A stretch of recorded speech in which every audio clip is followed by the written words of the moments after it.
My name is Kayla Nichols. Today is March 31st, 2011, and I'm interviewing Jennifer Wenner. Can you please give me your full name as is recorded on your birth certificate? Sure. My name is Jennifer Allison Wessner, Wessner. My married name is Wenner. Okay. Do you have a nickname? No, I do not. It's just Jennifer. Where were you born and raised? Philadelphia, Pennsylvania, actually in the suburbs of Philadelphia. Okay. What was your job in the military? Can we look at you or the camera? Does it matter? Doesn't matter. Okay. I had four. I had a bunch of different jobs in the military. I started out in electronic maintenance, working on B-52s and KC-135s out in Louisiana. Then I studied Russian for 2 years. Then I became a flight attendant, and then my last job was in broadcasting with the American Forces Network. Okay. So did you enlist or were you drafted? I enlisted. What was your first unit station? Barksdale Air Force Base in Louisiana. It's right outside of Shreveport, Louisiana. That's where I worked on B-52s. What duty station did you spend the most of your military service? I had to think about it. Andrews Air Force Base in Washington, D.C. I was there for almost 6 years. How did you feel about your first assignment? My first assignment at Barksdale, I liked it. I had a good time. It was a lot of fun. I'd never been to the South, so I grew up in the Northeast, and so it was my first experience really in the South and spending a lot of time down there. So it was a lot of fun. It was hot a lot, but it was a lot of fun. We had a really good time. Did you ever experience combat? I never went to combat. I went to Bosnia years later, but as far as being the first Gulf War, I was in Louisiana, and I actually had been at home on leave when the war started, and they called me back from leave to go. And we'd been taking care of the B-52s and the KC-135 radars, radios, and all the electronic equipment that they use on board. And my entire shop, everybody I worked with, except for 2 other people, all went to Spain for deployment, and 3 of us stayed back. One was going someplace else, and the other 2 of us were going to stay in the shop and just do all the work. They sent everybody 6 months in advance, and they didn't send any airplanes. So for 6 months, me and one other person worked on all the equipment for all the airplanes. And then when the war started in January 16th, our planes that we've been working on flew the longest bombing run in the history. They flew straight from Louisiana to Iraq, and that started their bombing runs. So they flew straight, refueling in air. So it's kind of cool. We were part of that we were part of this longest bombing run in the history of the world for the first Gulf War. What was your most memorable experience about being in the Army? I was in the Air Force. Yeah. I was in the Air Force. No, it's all right. I forgot to tell you about my other one. My other one's Bosnia. I actually was in Bosnia. It was towards the end of the Bosnian conflict, and I was in Bosnia on September 11th. So that's probably one of the biggest things, being in Bosnia, because we were there. The Christians were fighting the Muslims, but it was because the Christians were actually trying to get rid of all the Muslims, so they were out there killing them, and that was what the whole war was. And there we were in a Muslim country protecting Muslims, and the people. And then September 11th happened, and it was Muslims attacking the United States, and so it was kind of weird, and everybody was freaking out. But I think that was one of the most memorable. I have a lot of them. I did it for 20 years, so I have a lot of them. But that was really memorable. I remember I was coming back from lunch, because for us it was the afternoon. I was coming back from lunch, and I heard 2 guys talking about something they had heard on the radio. And the girl on the radio station who was working the lunchtime hour worked for me, and I thought, wow, what did she do? Goodness, now we're starting rumors and stuff. And when I got back, I found out what had happened, and it was just kind of crazy after that.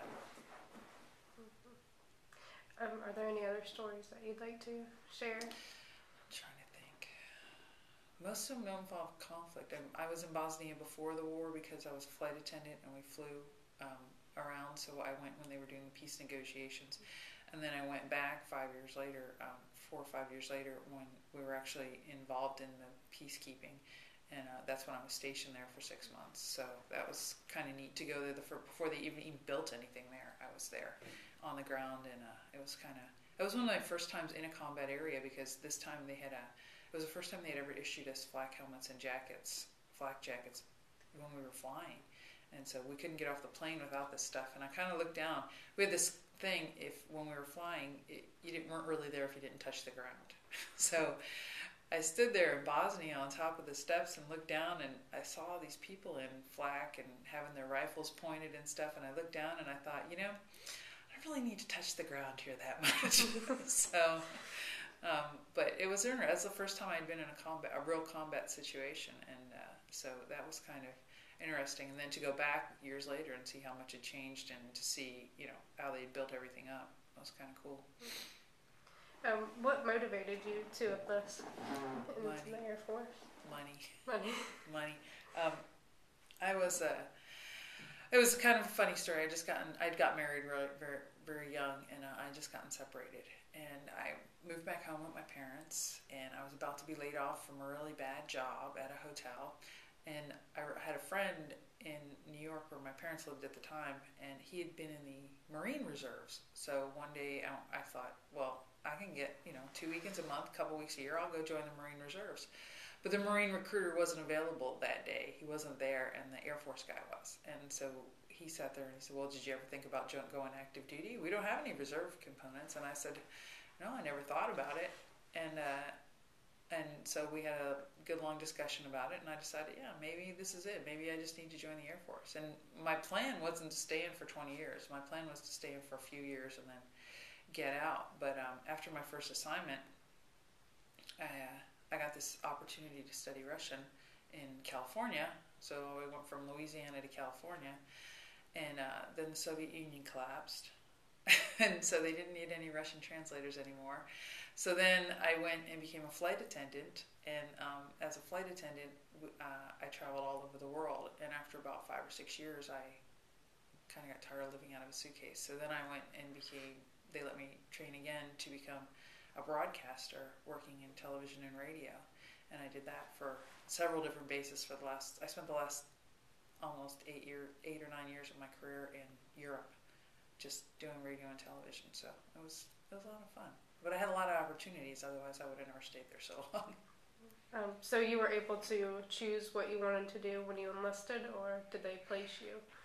They placed me into electronics. We had a discussion about it, but it was the time frame, what was available at the time, and electronics was available when I enlisted, and so I went in under Open General Electronics, and they kind of assigned me to what I was exactly going to be doing.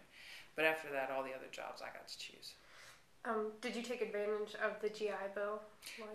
I did some education while I was in the military, but then I had the GI Bill when I got out, and so I used it to go back to school. Are there any stories that don't deal with conflict that you would like to tell? Oh gosh, I have so many stories. I just remember when the Gulf War started. Like I said, I was there with another guy, and we were working in our shop that we worked in, doing all this equipment repair. And the day that our troops actually went in, because everybody forward advanced, and they had everybody waiting on the sidelines for a few months before they actually went into country. And I remember it was my birthday, and we were celebrating my birthday that day. And I was there. It was all the wives of all the guys that were deployed, and so we were watching TV, eating birthday cake when the war actually started. So it was kind of surreal to be there, and to be watching this. But we didn't know exactly when it was going to happen. We all knew it was coming. So that was, and then when as a broadcaster, when we went to the Gulf the second time, I was actually working at an Army base, and that was even harder because it wasn't me going this time. It was soldiers, and they would send them back, and we'd have these memorials. We did memorial for 5 different soldiers in one day, and they were in Afghanistan, and so it made it rough for that one. So I was there for both Gulf Wars and to see the effects of it from 2 different angles. And then I remember after September 11th too. It was another interesting story, just because I was in Bosnia that day when it happened, and I didn't get home for about, I think it was 3 months later. I didn't get back to the United States, and I remember everybody, when I got back, everybody was hanging their flags. Everybody had flags up, and my sister was like, "Well, we can't go to the Dunkin' Donuts," and I I was like, why can't you go to Dunkin' Donuts? She goes, because it's run by the Pakistanis. And I said, what does the Pakistanis have to do with anything? They're not the ones we're fighting, have war against. and I went back a year later, it was about a year later, and it was just disturbing because all those flags that everybody had hung up right after September 11th, they were all still up. But nobody had bothered to clean them up or take care of them. They were all ripped and torn, and they didn't look as pretty now as they did originally. But my sister did get to go back to Dunkin' Donuts. She was very happy about that. I'm sure. What was the opinion? What opinion did you have of your officers when you were enlisted? Some of them were good and some of them were bad. I remember I was in the Azores in Portugal, actually in the middle of the Atlantic Ocean, and I met one of the best officers I'd ever meet. I worked with a lot of different officers, but this guy. It was a captain, and he was in the communication squadron, and he was doing one of the lowliest little jobs that they had in the communication squadron, something they always assigned to like junior personnel. He was handing out packages in the mailroom, and I was like, why is a captain handing out packages in the mailroom? And he told me, because I have to learn all the jobs in my unit, and if I don't do them, then I'm not going to learn what they're actually like. So I thought that was very cool. Some officers were really, really good. They were very well invested. Some of them you could trust, and some of them you just kind of felt like, I don't know why you're here. So, a waste of space. Were you aware of any officers that had been promoted from the ranks? Yeah, I actually had I worked for some people that had been enlisted early on, and then they changed over. In fact, one of my best friends, we flew together, and she's an officer now. She's a captain now, and she's deployed to Iraq like 5 times now. Seems like every time she turns around, she's deploying again. But I knew a lot of people that made the changeover from enlisted to officer. A couple of really good friends too, and very proud of them because it's not an easy transition to make, to try to get all your work a full-time job, get all your education in, and then make that transition from being enlisted to an officer. So it was very neat. Were there any foreign nationals in your outfit or your unit? When I was stationed in Europe, there were the local nationals worked at all of the units that I was with. When I was in Iceland, we actually had Icelandic people that worked, and in Germany too, we had the locals actually worked at our stations and did some of the regular stuff. Some of them, most of them, they all knew what they were doing. They'd been there for years. They were like the knowledge of the building because they spoke English very well, and they all knew exactly what they were supposed to be doing, and so they could have run the place without us, but we had to bring the equipment in and the money. So, but how did your family feel about you enlisting? I think they were a little worried about it at first when I first did it. My mom was a little jealous because she had wanted to be a Marine when she was a kid, and her father told her absolutely no. That was back in the 50s. She said, no, you're not joining the military, and so my mom was very proud of me. My dad was very proud of me when I joined. I think they were a little shocked by the fact that I was doing it in the first place, and that I stayed with it for so long. But I got really lucky, and so I had all these accomplishments. I think the best one was working for broadcasting, though, because a lot of my stuff went online, and my family could see what I was doing, as opposed to just hearing about it. They could actually go in and look at some of the stuff that I had done. What was it like to return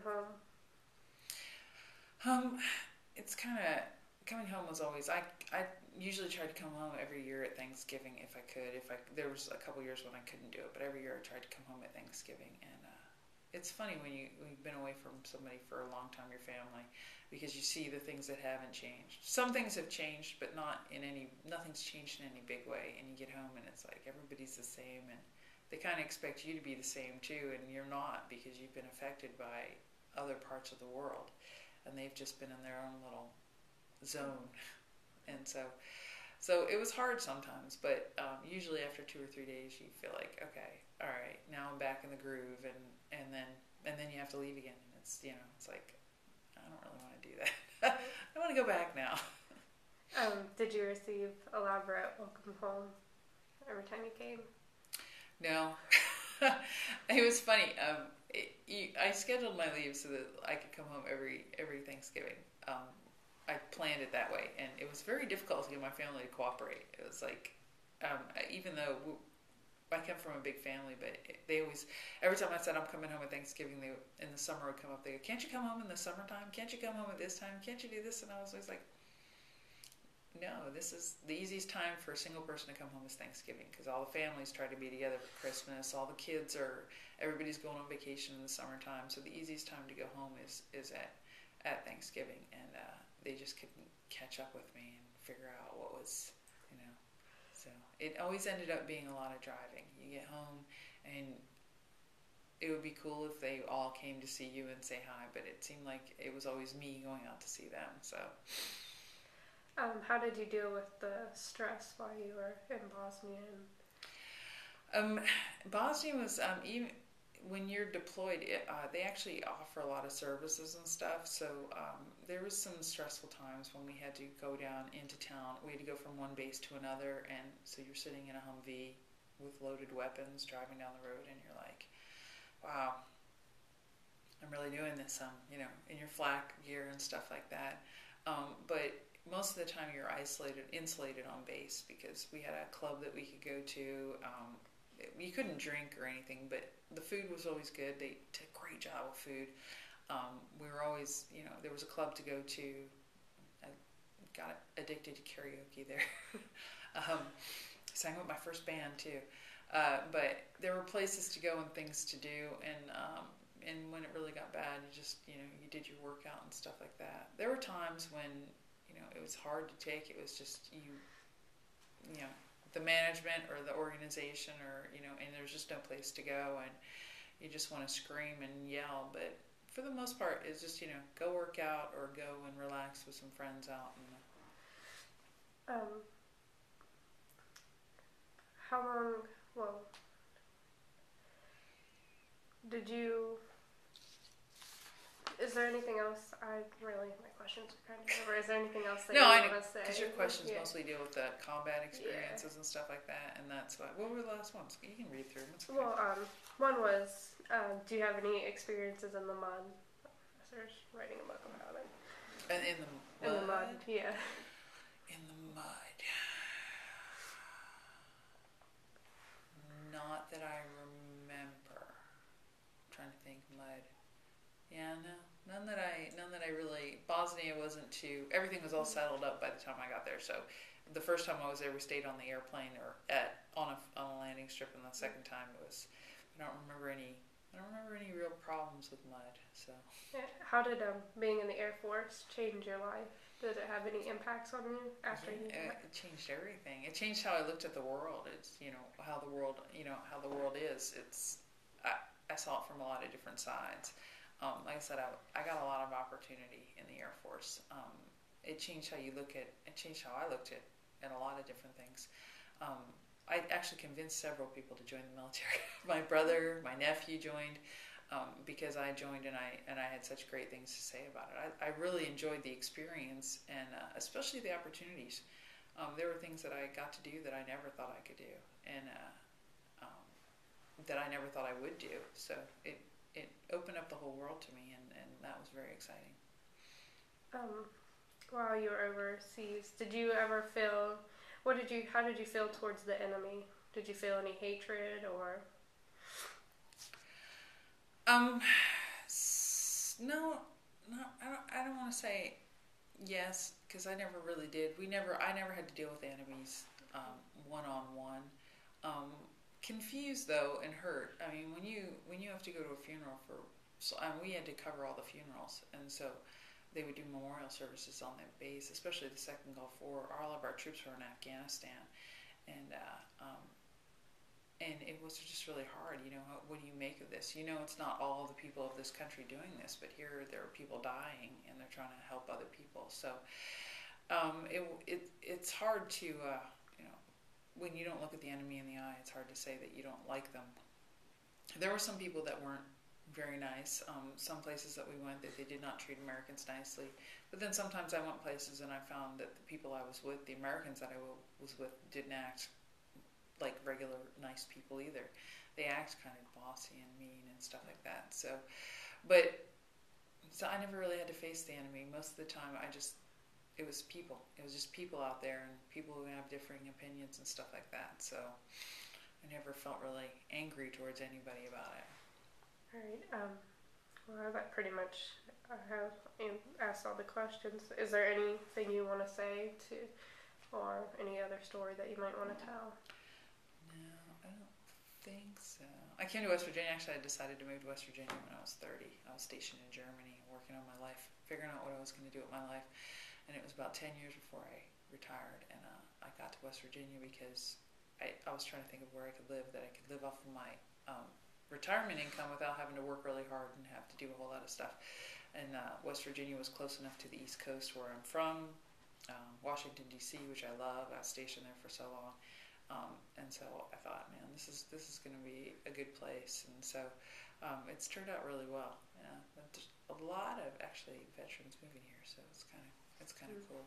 But no, I can't think of anything else. I got a couple pictures and some videos that I can give you, but other than that, right now that's all I can think of. All right. Well, thank you for doing this interview with me. You're welcome.